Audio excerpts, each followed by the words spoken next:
Assalamualaikum warahmatullahi wabarakatuh. Salam sejahtera bagi kita semua. Salam kebajikan. Om Swastiastu, Namo Buddhaya.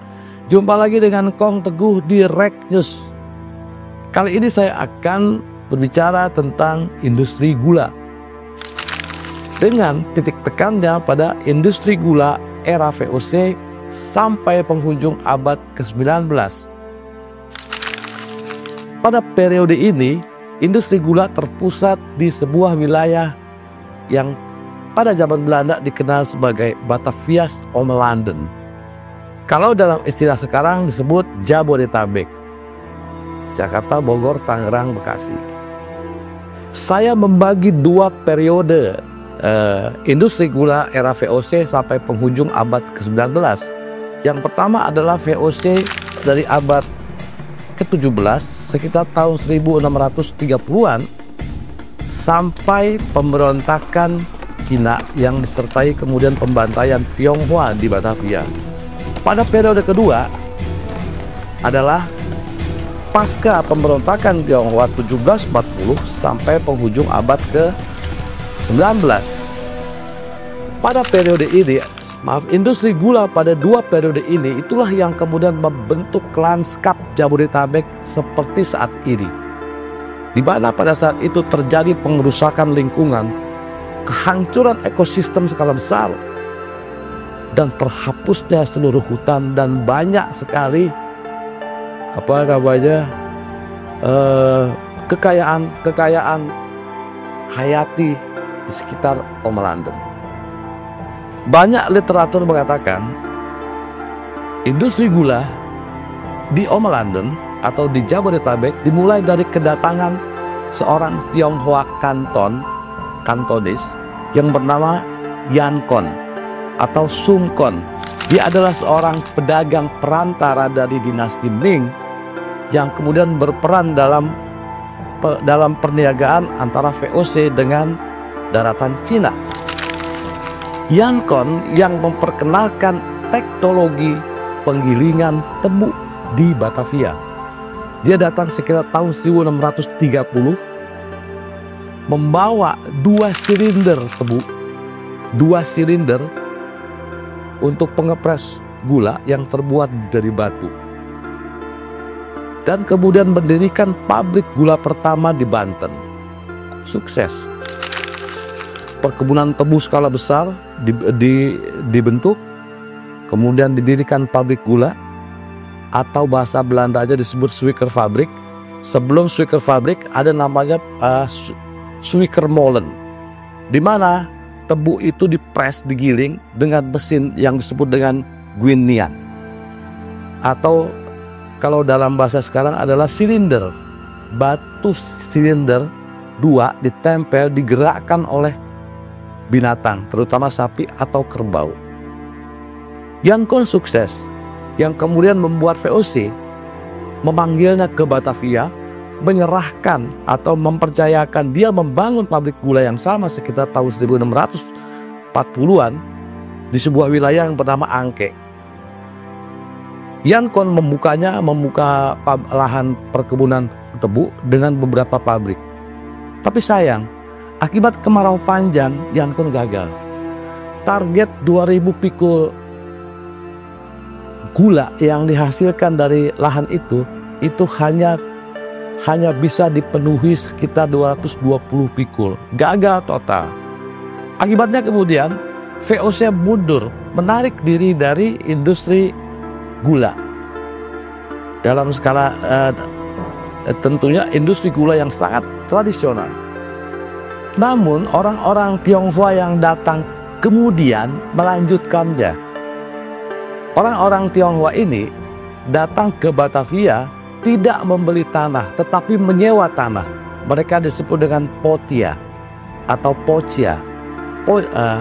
VOC pada saat itu dengan tanah yang sedemikian luas dan belum terpetakan dan belum terkapling-kapling, kemudian sibuk mengkapling-kapling tanah itu dan menyewakannya kepada pocia.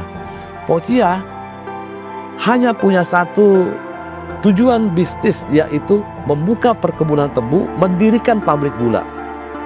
Sebelum 1740, atau sebelum pemberontakan Tionghoa yang terkenal itu, terdapat 130 suikermolen dan suiker fabrik di seluruh Om Landen.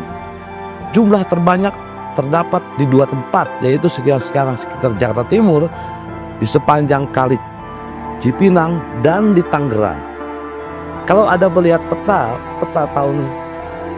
tahun-tahun abad ke-18, Anda akan menemukan banyak istilah SF atau SM, suiker fabrik atau suikermolen, di setiap sudut Om Landen. Dari 130 pabrik gula pada saat itu, 98 diantaranya dimiliki oleh Pochia atau Tionghoa penyewa lahan. Yang lainnya dimiliki oleh orang-orang Belanda dan orang-orang dari etnis lain, dan itu juga tidak begitu tumbuh dengan baik. Tapi orang Tionghoa dengan kemampuannya terhadap teknologi industri gula pada saat itu unggul. Mereka mendatangkan silinder-silinder untuk mengepres gula langsung dari Fujian. Yang khas dari suikermolen atau suiker fabrik di sekitar Om Landen adalah mereka berdiri di tepi sungai karena memanfaatkan sungai sebagai alat transportasi hasil produksi. Nah, mereka juga kemudian biasanya terdapat di tengah perkebunan, di antara di tepi sungai, di tengah perkebunan, agar setiap kali panen tebu harus cepat digiling. Ingat, tebu tidak bisa dibiarkan setelah ditebang, tidak bisa dibiarkan terlalu lama, apalagi sampai 1 hari. Mereka harus langsung dipres untuk menghasilkan gula, untuk menghasilkan sirup gula. Sirup gula itu kemudian dibakar, dimasak sampai menjadi kristal gula.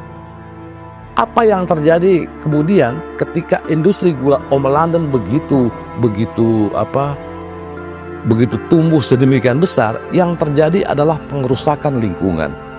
Hampir semua hutan di sekitar perkebunan tebu hancur dibabat karena untuk memenuhi kayu bakar untuk memasak gula. Kehancuran ekosistem ini begitu masif, begitu luar biasa, sampai kemudian tidak ada yang berusaha menghentikan. Yang bisa menghentikan semua ini adalah ketika industri gula Om Landen terpukul oleh industri gula bit di India yang dikelola oleh Inggris dan memasuki pasar Eropa. Produksi gula dari Om Landen tertahan dan kemudian jatuh harganya di pasar Eropa. Maka industri gula Om Landen dengan 130 pabriknya menghadapi kehancuran total. Saat itulah kemudian terjadi membuat buruh-buruh Tionghoa di industri gula yang begitu besar jumlahnya, sampai puluhan ribu, terancam tidak bisa hidup. Puncak dari sebuah itu adalah pemberontakan Tionghoa 1740 disertai pembantaian. Setelah 1740, kira-kira 10 tahun lah, antara 1740 sampai 1750, industri gula Om Landen itu benar-benar hancur, tapi tidak total. Yang tersisa adalah 9 suiker fabrik atau 9 pabrik gula dengan beberapa suikermolen tersebar di beberapa tempat di Om Landen. Namun pada dekade berikutnya terjadi kebangkitan industri gula karena kebutuhan gula di dunia internasional begitu luar biasa besar.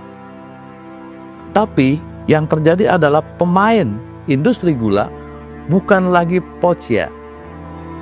Ada kulit putih, ada pemilik tanah non kulit putih atau non Tionghoa yang bermain di industri gula pada saat itu. Pochia masih ada, tetapi yang kemudian berperan penting dalam industri gula periode ini adalah para tuan tanah Tionghoa.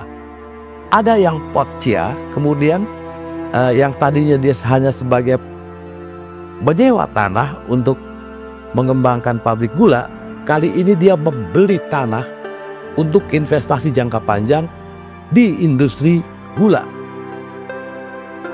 Di antara orang-orang Belanda yang bermain di industri gula terdapat satu nama besar yang tampaknya Andries Thesier. Bahkan dia sempat menjadi raja gula Omelanden. Dia memiliki sekitar 4 tanah partikelir. 2 di Tangerang yang sekarang menjadi namanya Babakan dan Cikokol.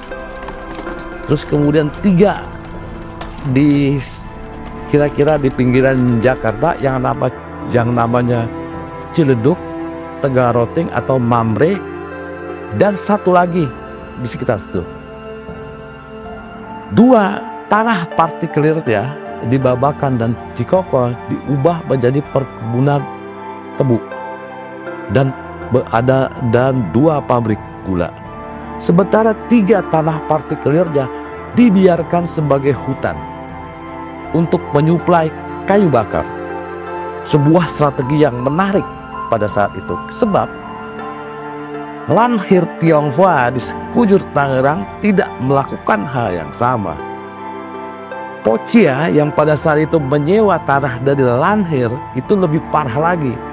Tanah yang disewakan ditanami tebu, lalu dia mendirikan pabrik gula, tetapi dia lupa dari mana kayu bakar akan didatangkan ketika semua lahan diubah menjadi pabrik gula atau menjadi perkebunan tebu. Situasi ini terjadi berpuluh tahun, sampai 1800 terjadilah krisis kayu bakar. Anda bisa bayangkan pabrik gula yang begitu banyak, tiba-tiba kehabisan kayu bakar karena hutan total habis. Kalaupun ada, itu harus didatangkan dari daerah yang jauh. Salah satunya adalah kalau yang paling dekat, tapi dibilang dekat juga tidak begitu dekat, yaitu dari kawasan yang bernama sekarang Muara Baru. Itu kawasan di pinggir pantai yang dibiarkan sebagai hutan, dan kayunya menyuplai industri pabrik gula. Itu tidak cukup. Butuh hutan yang sedemikian luas agar kayunya tetap harus bisa menyuplai industri gula pada saat itu. Andries Thesier menjaga suplai kayu bakar dari 3 tanah partikelir yang dihutankan atau dia biarkan menjadi hutan. Dia sukses. Dialah yang kemudian ketika banyak pabrik gula mati karena kehabisan kayu bakar, dia tetap berproduksi. Tahun 1800 itu puncak krisis kayu bakar di industri gula. Yang terjadi adalah meski tidak sampai kemudian pada pemberontakan seperti 1740, tetapi lebih mengerikan karena perang etnis. Terjadi bentrokan besar pada sekitar November 1800 di wilayah Tangerang antara etnis Jawa dan Tionghoa. Karena apa? Karena berebut kayu. Mereka saling mempertahankan industri gula. Ada juga yang kemudian karena tiba-tiba mereka menjadi pengangguran, menjadi penjahat di hutan-hutan atau di kampung-kampung.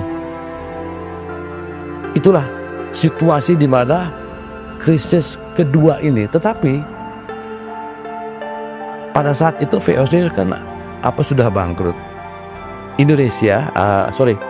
Pulau Jawa pada saat itu sudah mulai dijajah langsung oleh Belanda yang kemudian bernama Hindia Belanda. Banyak cara kemudian dilakukan untuk mengatasi situasi krisis kayu bakar ini.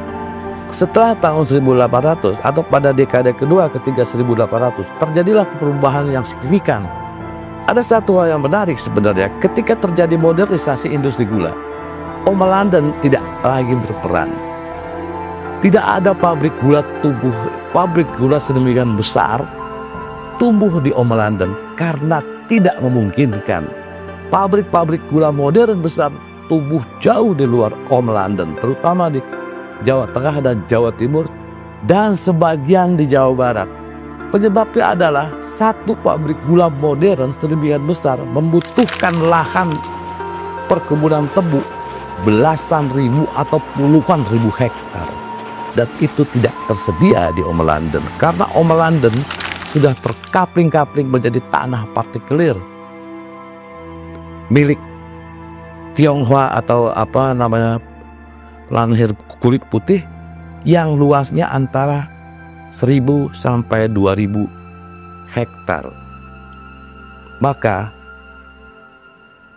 sejarah pabrik gula Om London berakhir di sini, dan sejarah pabrik gula modern Hindia Belanda berawal di banyak tempat.